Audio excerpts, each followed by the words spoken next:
Okay, अस्सलाम वालेकुम students.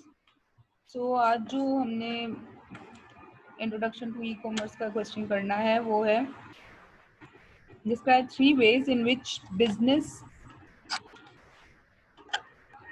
might generate income through e-commerce। ठीक है, 3 ways बतानी है। तो ये हमारे पास आएंगी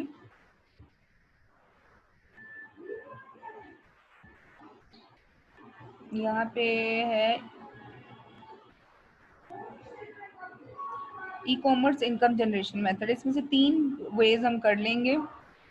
सबसे पहला क्या है कि one on many e commerce, किस तरह से हम इनकम जनरेट कर सकते हैं ई कॉमर्स से। तो इसमें है कि on many e commerce sites you purchase a product और services and business arranges to deliver to you through such sites income is generated. जैसे कि आप डिफरेंट साइट से चीज़ें मंगवाते हो, तो क्या करते हो, जब आप पेमेंट कर देते हो तो और या कोई चीज़ उनसे खरीद लेते हो तो उनको फ़ायदा हो रहा है, तो इस तरह से उनका बिजनेस चल रहा होता है।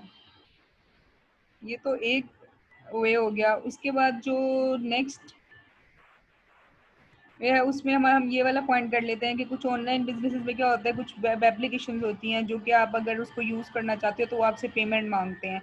कुछ मंथली बेसिस पे मांगते हैं, कुछ एनुअल बेसिस पे मांगते हैं। तो एक तरीका ये हो गया, इससे भी जो है बिजनेस वो किया जा सकता है। फिर एक और है कि सम वेबसाइट में make money by assisting people and companies in hosting there websites. कुछ सिखाते हैं लोगों को कि किस तरह से वो अपनी वेबसाइट बना सकते हैं बिजनेसेस के लिए। तो इस तरह से भी वो जो है वो मनी कमा रहे होते हैं, अपना पैसा जो है वो बना रहे होते हैं।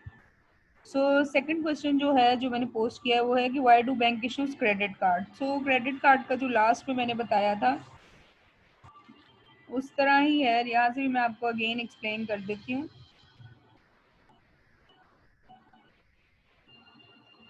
यहाँ से देखिए कि आपके पास क्रेडिट कार्ड का जो है, लास्ट टाइम मैंने आपको बता दिया था कि एक प्लास्टिक कार्ड होता है और इससे आप क्या करते हो, एक लिमिट होती है, उस लिमिट तक आप चीज़ें खरीद सकते हो पैसों से, लेकिन आपको पेमेंट नहीं करनी पड़ती, बेसिकली कैश नहीं देना पड़ता। फिर बाद में आपको बैंक को उतने पैसे जो है वो देने होते हैं। पहले आप जो है उस क्रेडिट कार्ड से शॉपिंग वगैरह या जो भी आपकी ज़रूरत की चीज़ें उसे खरीद लेते हो। In simple term, when the client buys something from a shop, he can present his credit card instead of paying cash. ठीक है, इसके लिए shopkeeper records the purchases and credit card number and send it to the bank. Bank को बता देता है और फिर बैंक क्या करता है, आपसे मंथली बेसिस पे जो पैसे हैं वो रिसीव कर लेता है। तो इसका आपने यहाँ से लेकर यहाँ तक बैंक तक इसका आंसर कर लेना है। Okay, thank you.